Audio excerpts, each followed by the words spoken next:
Hola, ¿qué tal? Hoy vamos a hablar de la COP30. La COP30 es esta conferencia internacional sobre el cambio climático organizado por Naciones Unidas.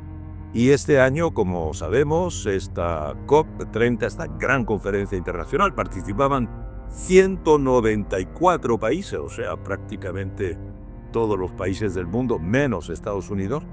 Y esta COP tenía lugar en Belém, en la desembocadura del Amazonas, y en Brasil, por consiguiente, ¿verdad? Se terminó el sábado pasado, 22 de noviembre, y duró 2 semanas. ¿Qué podemos decir de esta COP30? Bueno, primero que ha sido una COP que ha pasado muy desapercibida. Los medios internacionales prácticamente no han hablado de esta COP. ¿Por qué? Bueno, primero porque los Estados Unidos, y en particular porque la administración Trump, ha decidido boicotear las COP, las conferencias mundiales sobre el cambio climático. ¿Por qué? Porque el presidente Trump y su equipo no creen en el cambio climático. Son lo que se llama negacionistas del cambio climático. Por otra parte, también porque, bueno, esta COP coincidió con una actualidad geopolítica muy importante. Por ejemplo, en particular, la tensión a propósito de Venezuela, con la presión militar de Estados Unidos, con esta armada que han reunido enfrente de las costas de Venezuela. Esto ha sido de una gran actualidad y lo sigue siendo.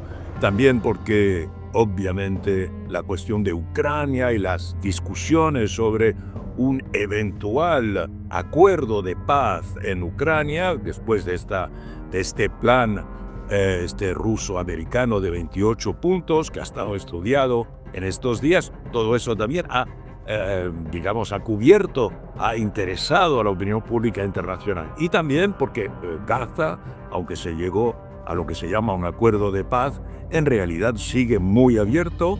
Israel ha seguido atacando, en particular en el sur del Líbano, como hemos visto, mató en Beirut a un dirigente de Hezbollah y sigue bombardeando Gaza, la parte de Gaza donde se encuentran los palestinos, entre otras actividades internacionales.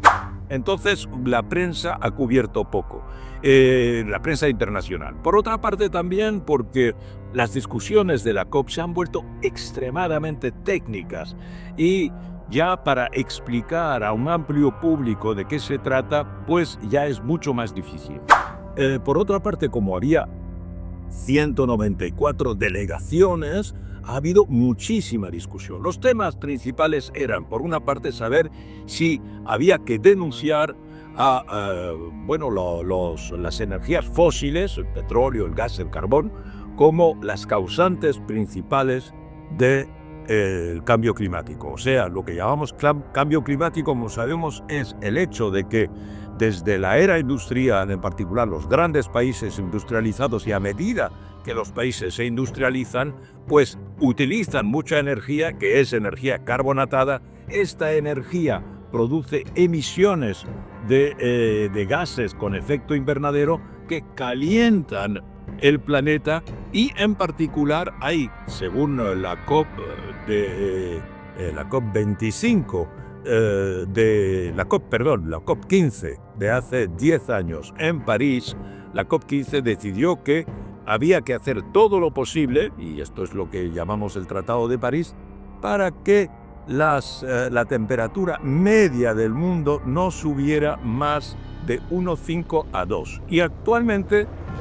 la temperatura media en el año pasado, en 2024, ya es superior a 1,5 grado Celsius con respecto a la temperatura media del planeta antes de la era industrial, es decir, a final del siglo XVIII.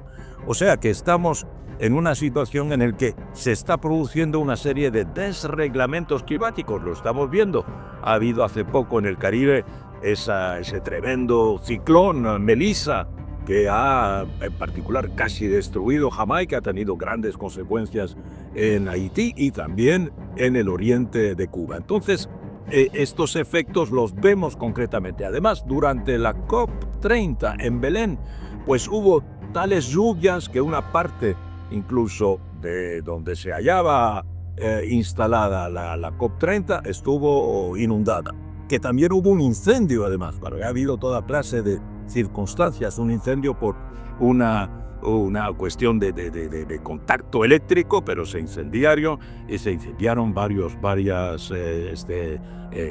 carpas y ha habido una especie de presencia de traumatismos que ha hecho tomar conciencia a los propios participantes de esta situación. Participantes que además han tenido muchas dificultades porque Belém no está equipada para una conferencia internacional, los alquileres de los hoteles eran excesivos. Por ejemplo, el presidente de Austria rechazó de ir, finalmente se negó porque no estaba dispuesto a pagar tan caro por los hoteles. El propio Lula, presidente de Brasil, tuvo que hacer una reunión con los jefes de Estado y de Gobierno antes de la COP en Belém, pero el 6 y el 7 de noviembre, ¿verdad? Antes de la COP, que empezó el 9 de noviembre, para que los jefes de Estado y de Gobierno que iban a venir con todos sus séquitos, pues hallaran sitio en los hoteles, porque si no, no había sitio. Entonces los temas principales eran precisamente esto: saber si vamos a condenar el uso de las energías carbonatadas, y finalmente no se pudo condenar esto, que evidentemente tiene una consecuencia, pero muchos países, en particular los países productores de petróleo, de gas, incluso de carbón, se negaron. Y como las COP curiosamente han tenido lugar, la penúltima tuvo lugar en Dubái, gran país productor de energía carbonatada. La penúltima tuvo lugar en Azerbaiyán, en Bakú, el año pasado, que también es un país productor de gas y de petróleo. Y Brasil, no hay que olvidar que es el 8º país productor de petróleo y el primer productor de petróleo de América Latina en este momento. Produce 3,5 millones de barriles diarios. Entonces no hay un entusiasmo para condenar esto, y por otra parte también muchos expertos dicen que esa no es la única causa, que la causa es el uso desmedido y excesivo que hacen los países desarrollados, ¿verdad? También la otra gran cuestión era saber quién va a ayudar, quién va a pagar y quién va a ayudar a los países pobres, en particular en transición hacia el cambio climático, porque esto significa tener que detener las energías carbonatadas y pasar a energías renovables. Eso tiene un gran costo, ¿verdad? Pasar a energías eólicas o energías fotovoltaicas o de otro tipo, ¿verdad? Esto tiene un gran costo. Por el momento, los países del norte están decididos a pagar $300.000 millones al año, pero no quieren aumentar esa suma. Y como ahora Estados Unidos se ha retirado, la Unión Europea obviamente no quiere asumir sola esa carga. Así que, desde ese punto de vista, fracaso de la cumbre, porque no se ha aumentado esta suma. Aunque sí se ha decidido que para los países más pobres en transición sí se va a aumentar, se va a triplicar la ayuda a estos países.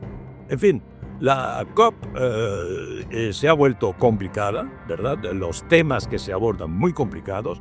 Esta vez, repito, ha habido poco interés internacional por este tema, y muchas delegaciones piensan ya que hacer una COP tan importante con tantos países todos los años no resulta, porque no hay temática que permita el interés por esto, que habría que hacerla cada 2 años o incluso 2 cada 5 años, como ha propuesto Suiza.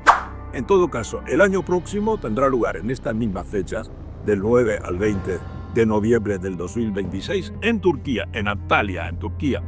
Pero, curiosamente, quien va a organizar y quien va a ser asumir el secretariado ejecutivo de la conferencia será Australia. Por primera vez, 2 países van a coorganizar la COP. Así que hablaremos de eso el año próximo, en noviembre, cuando sea la COP31. Hasta la semana próxima.